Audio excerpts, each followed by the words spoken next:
here we go again. Warm welcome to everybody. We have a small technical hiccups with going live, but here we go. A big pleasure to have Darren Gibb here. Darren, warm welcome. I will just very briefly introduce you. We met naturally where on LinkedIn, and I had the pleasure to be guest in your LinkedIn Live when we talk a lot about short name of my country, Czechia, and stuff like that. And I remember today it well. we have completely different topic, and this is the so-called FAM's DM. So, Darren, what is the DM? First, tell us how did you came to it to be the king of DM on LinkedIn, being featured with Yasmin Alic and other big names on LinkedIn. So, how did you realize why exactly teaching people about DM? So, tell me a little bit for our audience about yourself first, and then how did you came to this? That's a great question. So I suppose, well, I can answer what a DM is.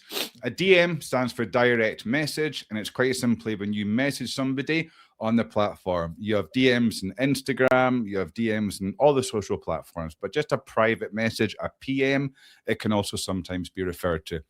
How I came to it was I've got a very much of a sales mind or mindset and background as well. So I spent years doing sales. I was also a high school teacher for over a decade as well, teaching English literature. So I think the love of literature, of language and sales naturally just wove into each other. And that really came into its forte here on LinkedIn. And quite simply because people believe that simply just posting is going to get you clients on LinkedIn. It's just honestly not really true at all. Posting gets you half the way. Posting very much builds the authority so people can see you as an expert in your space. They can see you as somebody who's able to solve the problems that they have. Wonderful. But that's really where it ends. Posting can help people to be reaching out to you with the right type of post, but really it's the DMs for most people lack. What happens, Vaclav, is that the majority of people don't send DMs. Or when they do send DMs, they get caught in the friend zone, become best friends with people who just think they're wonderful and just a great person to pick the brain of. They never know how to try and get this onto a sales call. This is what most people won't admit. We're here to make money.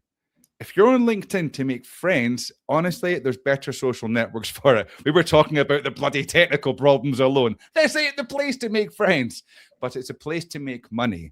And the DMs are the bridge between content, being seen as an expert with an expert frame. So I talk a lot about frames. A frame is a narrative that somebody holds about you. So you're the Vaclav, you are the expert in your space, no doubt about it. The prize frame as well. We are the prize to be won, never the client. That might sound really rude, but it's not, because when we start thinking that the other person is the prize to be won, we start getting needy, we get desperate, we start chasing. And that's where most people get completely lost in the DMs and end up spending a lot of time speaking to the wrong people and just becoming caught in the friend zone. So I help them to actually navigate it with the right questions to make sure that they're seen as the expert, that they're the prize, and they're controlling the conversation within the DMs. Because once you get onto a sales call, you need to bet your bottom dollar that you're controlling the conversation. So it builds the frame from the content to the DM to the sales call and to the close. Absolutely. And every one of us knows these terrible examples.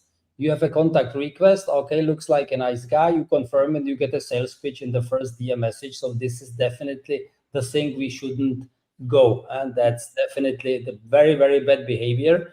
I don't know how people still didn't figure out that this doesn't work, and everybody is still trying it. So make a connection first, and then let's have a look if you sell something, but don't start sell everything from the beginning. It comes from the same tired bullshit. What used to be sales scripts are now DM scripts. It's not people's fault that they pitch slap. It's because they've got no other methodology. So they're using some free resource or some $7 resource and trying it out. 6 years ago when I started here, I could send out 100 connection requests a day, spam every single one of them, and some poor sod would say yes to a call. But again, the frame's completely wrong. You're getting onto a call, not knowing who they are, background, pain points and if you can help. So you're actually wasting their time and your time. It's a glorified coffee chat, to be honest. But absolutely get to know the person first. Open with warmth, humility, and wanting to position yourself as peer to peer. So only in the second half of the conversation do we turn the expert frame up. Exactly. You said a very nice 2 words, which are pain points. We will look into this later. First, a technical remark. Guys, for those who are watching us, please ask questions. I will display them on the screen, read them out loudly, so Darren can, because I know that some of my friends are rowing to the gym and listening only, and Darren will answer those. So I think we have several key things that people find very, very difficult. First thing is for people, so who should I talk to? So how are you going about this? If you are looking into your ICP, so your ideal client, so how do you figure out to whom you should talk to? There's a few ways. I mean, there's especially the advent of AI. I've just built something which finds people based on not just their sales navigator, not just their name and their profession, but how active they are on LinkedIn, when the last time they posted was, how active are they at commenting, what kind of topics are they posting about? Because that tends to make up a better person that we can be then getting into the DMs with. But again, it depends if we're looking to find prospects or distributors. Now, Vaclav, you'd be more of a distributor for me. You're somebody with a good audience I get along with, and I can rely on you. Come on my post, leave a comment, and a percentage of your audience will see it. Other sales coaches, other DM conversion, LinkedIn coaches, they could be within that element as well. But getting to the question, how do we find them? You really need to find somebody who would be considered an influencer within your niche. Now, influencer isn't Jasmine Alex 350,000 necessarily. An influencer could have somebody with 3,000, 5,000. It doesn't matter. What you want is an engaged comment section, not full of AI comments, because then we're probably having an engagement pod happening there. An engagement pod is typically a free or a paid group that disillusioned people sign up to in the hope of getting growth. They get the likes, but they don't get the conversions, and it messes up the algorithm. But you want somebody with an engaged, in your field, in your niche, a fellow expert who's got engaged content on theirs. What I would be doing is I'd be contributing with insightful comments, not bullshit. Great post. Thanks for posting. Insightful comments that position me as an expert. One thing I like to do is just one thing I might suggest, one thing I might add in a comment, and then show my reframing of the conversation. Now I'm being positioned within that comment section as a fellow expert to that influencer. The theory here now is that people who are following said influencer are following said influencer because they talk about potential problems that they have. Therefore, if I've come in there as a fellow expert, the chances are they'll now check out my profile or just click on follow and follow me. So that's one way. Another way, if I see you commenting on somebody, a peer's post, I might look to like and respond to your comment. Now I'd then take a look at your profile, see if you're a good fit, like and comment on one of your posts, and then send over a DM. So that's how I recommend finding the right people on LinkedIn to be speaking to. Yeah, very nice. I would like to go one step back to this vanity metrics of those many likes and comments and whatever. My best performing post was a 9-second video in which I was doing a yoga exercise. It got 235,000 views. I know how many reshares and thousands of comments. How many clients did I get from 1 to 35,000? One. Oh, one. Sorry, one. Okay. This is what I tell the people. If you get 1 million impressions, you can organically grow on LinkedIn probably 4 clients. But how many people get 1 million impressions on LinkedIn? So this all vanity metrics, basically forget about that. Absolutely. And Vaclav, people are discouraged to start posting because they feel intimidated by that. Stop looking over your shoulder. We're adults. Stand up and grow up. Posting. Being consistent is one thing, but if you're consistently posting fluffy bullshit to get likes, that's not what you're wanting. Stick at it. Find your tribe. Be adding. I recommend 15 new connections every day. Can't do 15? Do 10. Can't do 10? Do 5. If you just do 5 a day, that's 25 a week, and you've just added 100 a month. That's over 1,200 every year. And you're forgetting these new connections will like and comment on your content, so their connections will see it. That's how we grow organically, properly. Exactly. That's the same in the same way I grew and the same way you grew, and that's the way it goes. It's daily discipline. Good. So now we have figured out who is our optimal person to talk to, and many people struggle to open the conversation. So could you share a little bit from your vast knowledge, how should people go about that? And we come to the AI idea, guys, don't worry. I wanted to first set the scene, talk the basics, and then we come to AI tools and whatever later. Yeah. So there's a few ways to do it. One way that I think is really good, because typically, so there's the argument here whether to send a connection request with a note or without a note. Mm-hmm. Richard van der Blom studies show that connection requests without notes get higher acceptance rates. Okay, good. That's not enough for me. Okay, great. So out of those higher acceptance rates, how many people respond to that first message you send? And I would argue it's far lower than people who respond to the ones you've sent a message with. It's so easy. Hey, Tyrell, nice to see you, brother. It's so easy to be able just to click on, it's so easy just to be able to click send connection and that's it. People don't know what they're getting at. So psychologically, because people believe in followers and so on, they'll accept most people. I would argue you've not earned the right. I'm going to say that again, because so much of what we do is earning the right to do it. We've not earned the right to send that connection request. And that in itself is a problem. Therefore, I'd always recommend take a look at what they're posting. Now, if CEOs are your target audience, they're not posting much typically apart from company reposts. What are they commenting? Like a comment, respond to a comment. Get a conversation going in somebody else's comments. Not commenting, create content for them, which is going to make them to reach out. If you're doing that properly, although even if they don't reach out, over time it will compound and they will start to see you as that expert. But the connection request, you try to reference something. It could be a comment they've left. It could be a post they've created. The easiest one is the post that's been created. But actually speak about that post and say what actually resonated with you. You know, hey, Vaclav, recently just saw your post about X. It's a type of insight we rarely see on LinkedIn. Be good to connect. Not, oh my God, I love your post, Vaclav. You're just so fucking clever. Oh my God, I'd love to connect with you. No, now we're needy, childish energy and we're positioning ourselves below. I couldn't give a damn if you've got 100 followers or 100,000 followers. I treat you the same way and I respect peer to peer. So that connection request must be peer to peer level, never vendor. Even though ultimately you are perhaps trying to sell something to them, you're never going in with that vendor energy. So I would make an observation based upon that. You accept, I would then talk about that post to begin to get into your world. Just questions about that post. What prompted it? What made you feel that way? Is that something you've always felt? Talk about them. Same reason in a sales call, isn't it? Why do we start up with a bit of background in a good sales call, or as every sales call should be? Because people are nervously anxious and nervous, and they're digging into the trauma they've previously had. You said it earlier, Vaclav, pitch slaps. That's what people are constantly expecting. Therefore, it's our job to circumvent the expectation by talking about them. Ashwin, good to see you. Long time no speak, my friend. Darren, once more collection, and I'm not angry. You pronouncing my name constantly wrong, and I'm used to it.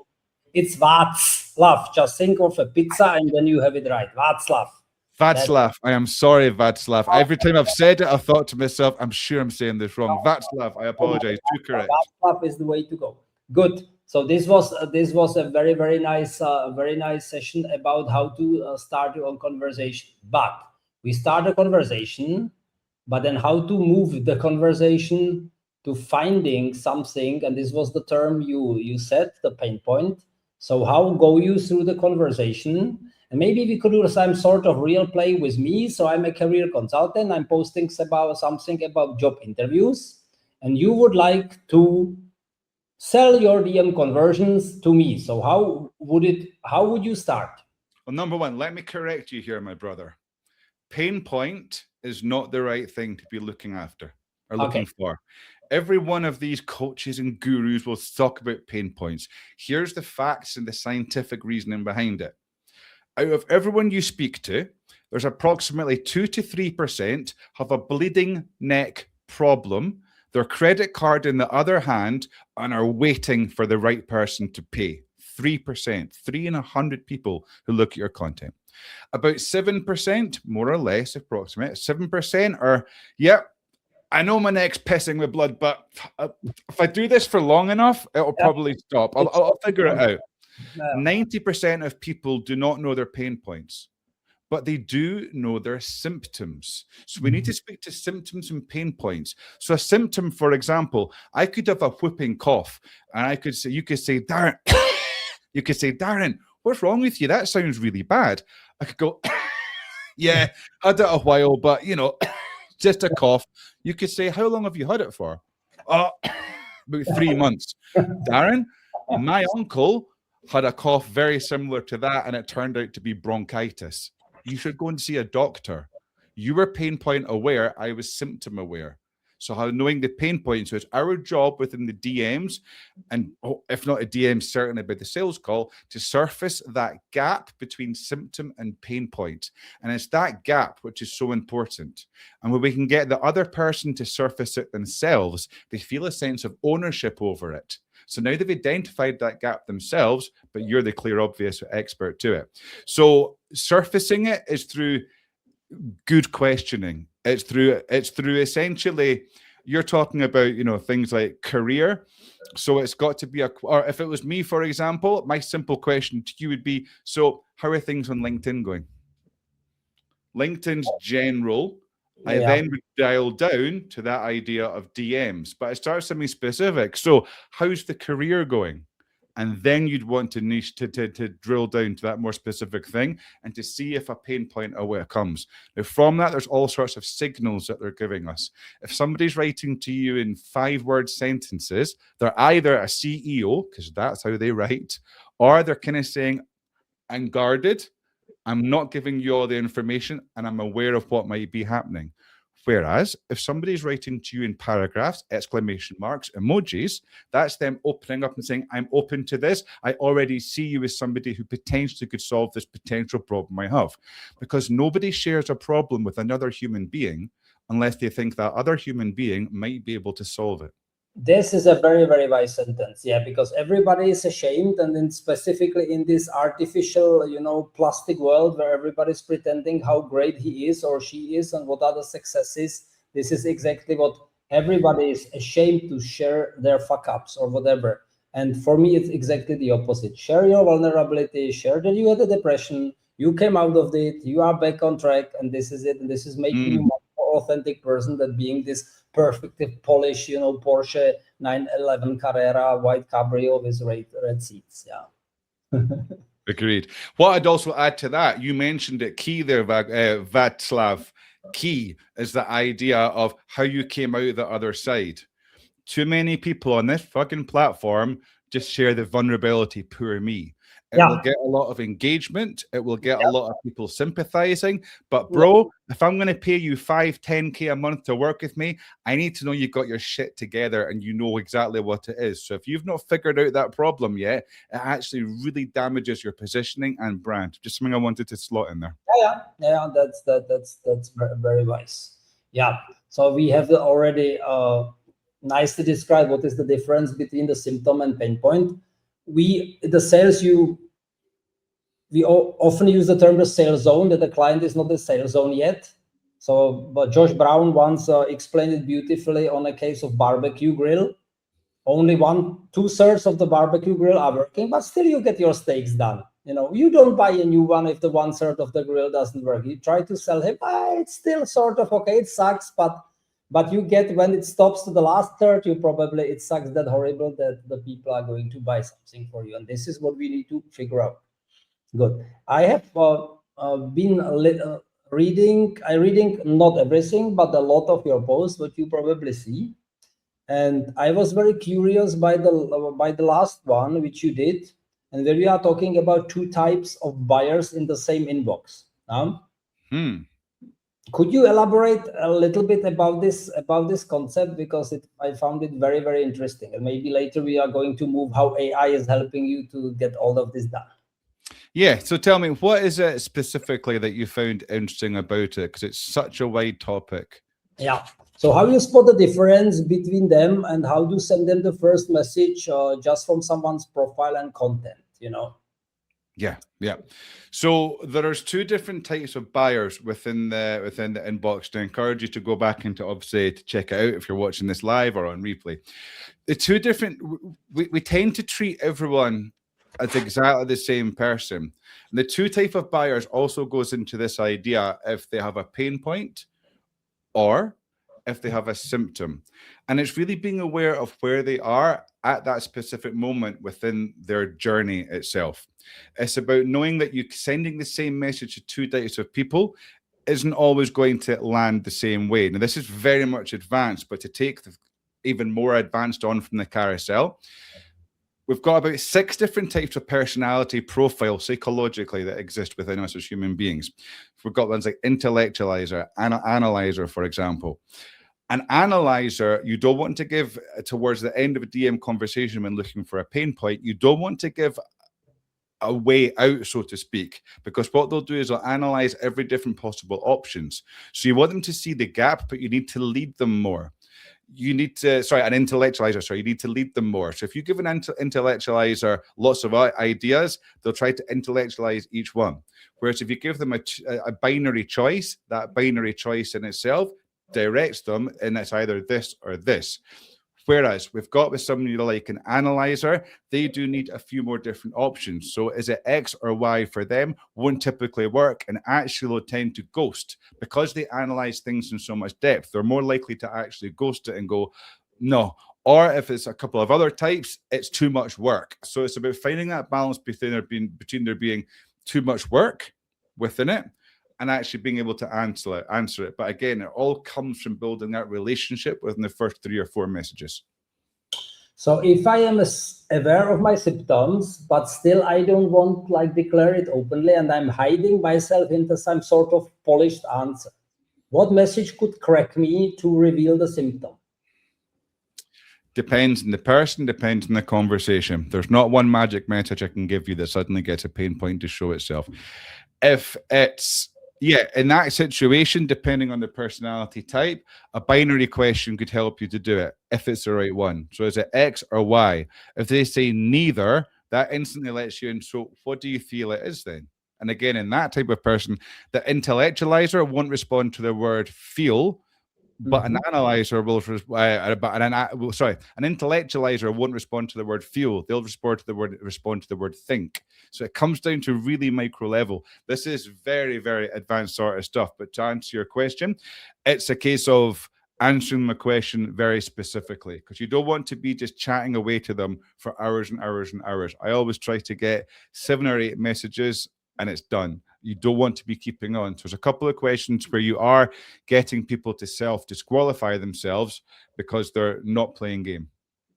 So Vishal, a written DM or a human written DM? So Vishal is opening the Pandora's box. So let's start with this. First question, how do you see this? Because we clearly promised that we talk about how AI is changing the approach. So maybe you can elaborate a little bit in depth. How do you see this? I think we both are using AI. It's absolutely fine, but still, I never sent anyone an AI written message. If AI, from my side, I all the time rewrite it, reformulate it, that it fits and sounds like me, and it's not full of M-dashes and looks basically wrong. So what's your approach, AI written DM or human written DM? So tell us. So would you send an AI written DM, or would you never send an AI written DM? Me, never. Never. Would you send an AI assisted DM, or would you never send an AI assisted DM? I would say AI assisted DM when it's perfectly knowing my tone of voice and it's writing like me, and I will very, very carefully check it before I send it. Perfect. So this is where we are at the moment in 2026 in the age of AI and DMs. Vishal, thank you so much for asking this question, brother. As somebody needed to. I ran a poll yesterday asking, do you use AI in your DMs? And it was deliberately non-specific. I wanted to see the outcome. Even I was slightly shocked. I think it went roughly about 5% said yes, about 150 votes. 5% said yes.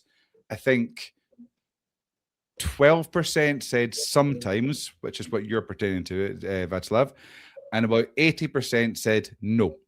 Now, here's what I feel. I was speaking to this with Luke Redhead, a really good guy. Follow him if you don't already. Very good friend. I was speaking to him today just about this. There's still an element of shame in admitting that AI is being used for DMs. Yeah. I refuse to believe that somebody who knows they're shit at DMs, they never book calls from them, but they're told by people like me that it's really important to be using.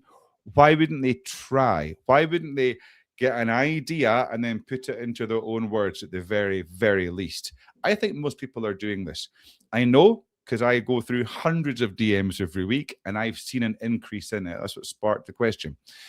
There's a shame to it, though. Now, Václav, 3 years ago, nobody would admit to using ChatGPT to write content. Oh, I lose my authenticity. I would never use AI. It's cheating. Now, we know over 65% of posts on LinkedIn have AI within them.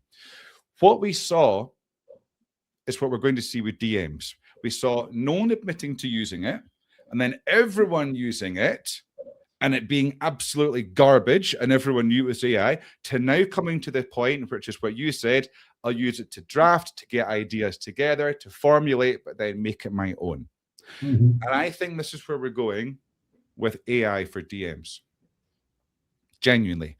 Now, I know this because my clients are achieving so much more with the help of AI.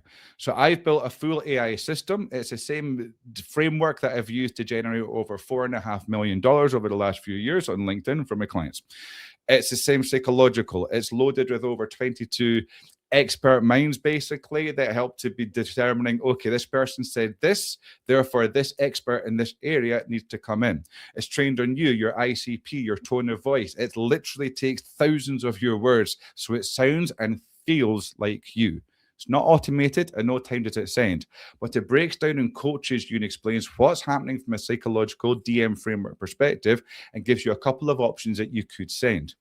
My clients are closing more deals, or booking more calls, I should say, than ever before because of this. It used to take people 3 or 4 months to get to the point where they're really good at DMs, and they're seeing a massive improvement, booking 5 calls a week. Now they're seeing it within 2 weeks. Still them, still their expertise, ICP, knowledge, and everything else. It's just the framework that's actually, instead of having to go to the framework, look, think, formulate, write it down, pray and hope it's better, they're learning it from day one. So I've got, honestly, and I know this is going to be controversial, and I'm ready for people to come for me on this one. But yeah, AI, when used correctly, why wouldn't you use it? We all use it for everything else. Why are DMs the last frontier? That means that we don't use it. We have 2 questions, but yes. Which kind of systems are you using? Your own build, or how do you use AI in your DM system? Your own build. My own build, yeah, absolutely. I am unashamedly an expert in this. I know what works. I've studied this. I've sent over 20,000 DMs. It's distilling that into a system that works and is personalized and customized for people. But yeah, no other AI. Every other AI tool out there for DMs is junk. People see it written like AI. It sounds like AI. It's not trained on a framework. It's hoping Claude or ChatGPT can kind of figure it out. It's not self-improving and self-learning as mine is. So but yeah. If I'm your client, I can buy the system from you, or you do it with the system, the messages for me. How do you operate? It's all for, I teach you. I don't do your messages. You're the expert. You're the expert, not me. But yeah, it gives you that suggestion. But there's that coaching element on top, because AI is not always perfect. I want you to understand the psychology and the skill behind DMs and strategies and sales with all within it that allows you to argue with the AI if you don't agree. Otherwise, you're entering blindly. You know, Darren, we have half hour through, and I could talk for another 2 hours, which is a great sign. So now my partner in crime, Christina, is asking a question. I have several others, so let's go quickly through this. Are there any hidden red flags a person can show in DMs that make you think they might not be a good fit as a client? Great question. Loads. The key ones, asking how much your price, asking what your cost is. If they ask you, it's a little bit down to your positioning. If they ask you how much your services are, they're shopping. They're not going to go. If you're high ticket, you're competing on that. You need to get them onto a call. That would be one sign. Somebody where you get rid of them immediately. That's a perfect thing. Sort them out. That's good. Yeah, absolutely. Other red flag. Hey, excuse me, Xavier asked, hi everyone joining just now. Sorry to ask about what is DM direct message on LinkedIn. That's what we talk about. Okay, Christina, good. Let's go to other questions because we have just simply too many. Anya, thank you very much. When I get an AI written DM and it sounds like it, I ignore it completely. I enjoy personal contacts and messages I can relate to. However, I'm a Václav. I send AI assisted DMs too. Hold that, please, brother. How interesting. Anya, this is it. This is it. When you know it's AI and it feels like AI, you instantly lose that trust. And yet, if you don't know it's AI, it's okay. It's that AI assisted, and that's it. When I work with my clients, I teach them how to do the skills. It's all their knowledge, experience, and expertise. But the AI system helps them just get there a lot faster. But yeah, personal contact message you can relate to. Absolutely. I would always say to anybody who's, not Anya, but anybody who's vehemently against DMs or using AI assisted DMs, as I'm sporting, I'd always say, how many calls are you booking a week? And the answer will always be 2 a month. What would it look like for your business if you could book 3 a week? That's a no-brainer. When Mark Zuckerberg doesn't DM people, but he's got appointment setters, salespeople. This is just a better alternative that's more personalized, to be honest. You're controlling what it says. We never complain with sales setting teams. We never complain, oh, it's not authentic, it's not the CEO. Of course it's not. This is the AI alternative. Would you have any other red flag for my daughter? Yes. So asking about price. People who keep on intentionally trying to contradict you, they're typically just going to be very difficult fits. People who... Ghosting is okay. I've got not a problem with ghosting whatsoever. People who are rude, I think for women especially, because I work with a lot of women, men who are being flirtatious, fuck off. See you later. Don't even enter into that conversation. It's a great way when you've got those gates in place to disqualify people that are going to be a nightmare to get on a call with, and even more so to actually work with. Exactly. Beautifully said. What we hear a lot is the famous sentence, I'm going to think about it and come back to you. I think everyone who is on LinkedIn has a service trying to close clients. So this is a golden one. How do you deal with this? I've not had that in 4 years. I've not had that objection in 4 years in a DM. That comes through being positioned the right way, to be honest, in my opinion, from a DM perspective. You're positioned so much so that it's a simple answer. Is it get on a call? Or why do people have to think about getting on a call? That's crazy. It's a yes or a no. Would it be crazy to grab 20 minutes together? Well, that question, the way it's framed, well, no, it wouldn't, because I've spoken about this. We've got to this stage where you've exposed a problem that you know I'm able to solve. Why wouldn't we jump on that call together? So I need to think about it. Within a sales call perspective, however, it's always a fact you've not done enough on the sales call. Let's just be mature about this. You've not done enough. You've not shown them that pain. You've not shown them that cost of inaction, and you've not convinced them that you're the person to solve it. I need to think about it as a polite way of saving grace and getting off a call as soon as possible. However, for some personality types within a sales call, the number 8 analyst, they need to, because they need to analyze everything. So if with a CEO, I'll hard close them on a call first time. Money's here, get the link, paid. I wouldn't do that with somebody who's more the analytical mind, a scientist, or typically doctor something. You don't want to push that one. So what you need to therefore do is at least have that next phase of action. So what is it you need to label it? Sounds like you're needing to think about something here, Václav. What is it? As I'm on the call, obviously I can help to answer that question. That'll get through to another objection, and you can then answer it.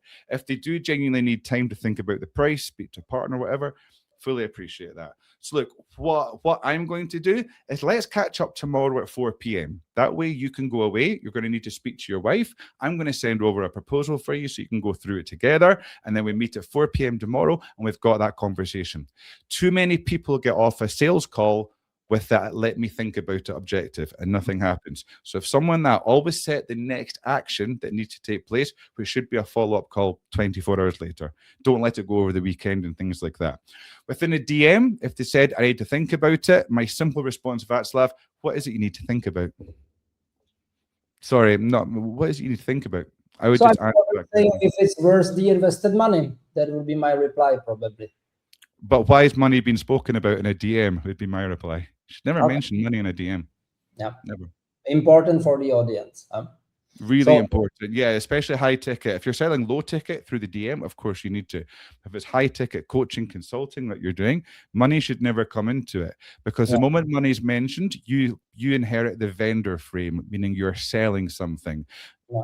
It's very difficult to sell. It's possible, but it's an acquired skill to be able to sell high ticket over a DM. So therefore, get them onto that call instead. Let them feel you, see you. I'm fully transparent, for example, with our pricing, and the client goes directly through our CRM, through our website. So he immediately sees all the conditions. So basically he's pre-qualified. Those want, they don't book a call with me, and this is done. See, I'm transparent as well, but you're not getting to know my pricing until I know that you're a good fit for me, because I'm the prize, and that we could be a good fit together. And most importantly, that I can actually solve your problem. So no, I don't. Again, it's a different way of doing things, different services. But yeah, that's why I wouldn't. By that measure, you've enabled them to give you an objection. Be transparent about the pricing. Just get them onto a call first. Okay, now that's exactly the way how we are doing it. So Anya, what do you think about voice messages as DMs? Anya, you and I need to talk. The questions here are brilliant. Voice messages as DMs. I hate receiving them, I won't lie, but there's signals to be read. If somebody's sending me a voice message as a DM, psychologically, they actually feel relatively secure within which to allow me to hear their voice. Number two, I can hear intonations and inflections within their voice, which I could never get through a text message. So purely because of the volume of DMs I get a day, it's frustrating. Within Condo, it transcribes it, even easier for you. But yeah, I don't mind receiving. With regards to sending, Anya, this is... Condo once again, because most people have no idea what Condo is. Amazing. Oh, sorry. So Condo is what, if you're serious about selling on LinkedIn, you must be using Kondo. I'm going to put it in the chat.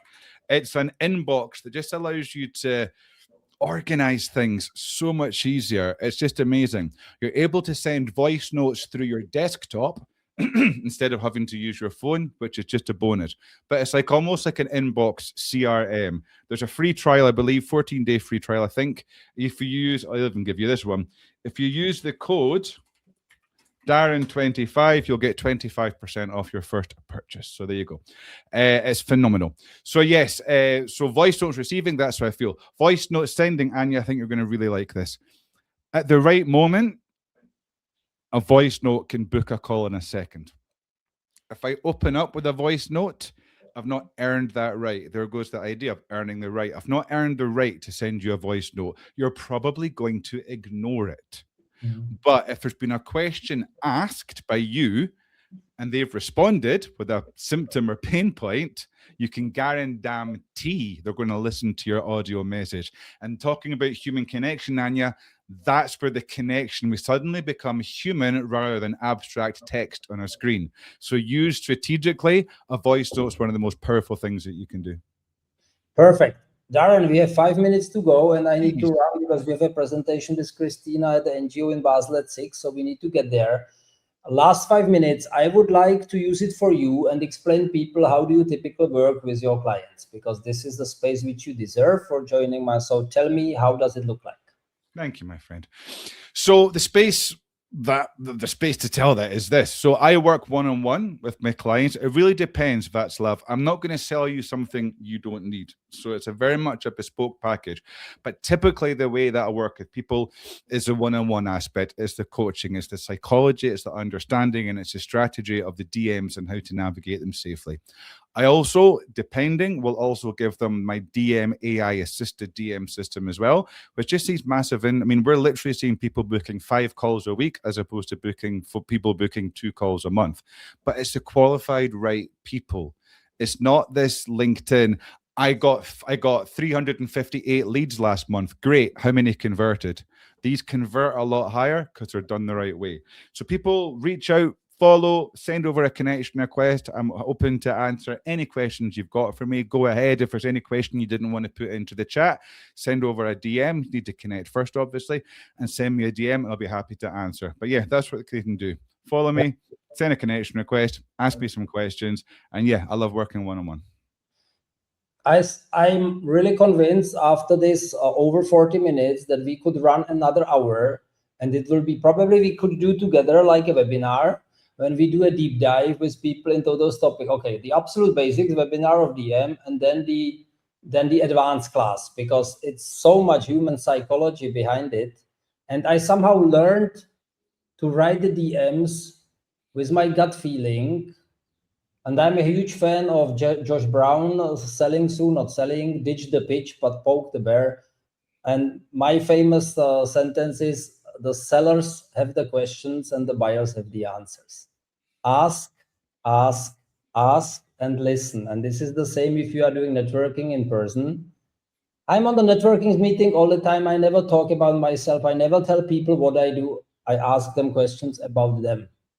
How are you doing? How is it? And then they ask me back. If they don't, that's okay. Then they don't need me. It's exactly the same. So put out the pressure, being interested in others, put your brain on and try by asking smartly to lead the person into the right direction. Curiosity is key. I think that's one word. Be curious. Be curious in the DMs. Curious with questions. We're we're animals. We're as human animals, I suppose. We've been evolved by asking questions, and that's exactly how to do it. Ask questions. Come from a place of curiosity, of being genuine, and looking to develop and to move towards that call. If you're selling services, especially consulting, coaching on LinkedIn, you should be in the DMs looking to find new clients. If you're not, they're not just going to magically come out of anywhere. You can't control the algorithm. You can't control who sees your content, but you can control how many DMs you send a day and to whom. That's all I would say.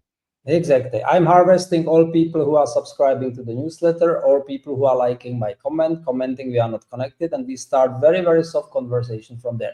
So Christina wrote, thank you so much, such an interesting LinkedIn Live, please repeat, which means she's the driver, so I have to pack my boxes and run to her office. That's a subtle hint. Soft reminder, Christina. And we have a sign from Vishal. Guys, thank you very much for being there. I think this is something worth repeating. I had a lot of fun going with you through this. I will close the call now. Please stay for a moment in the studio, Darren, and then we will shortly wrap it up. Yeah. Really quickly.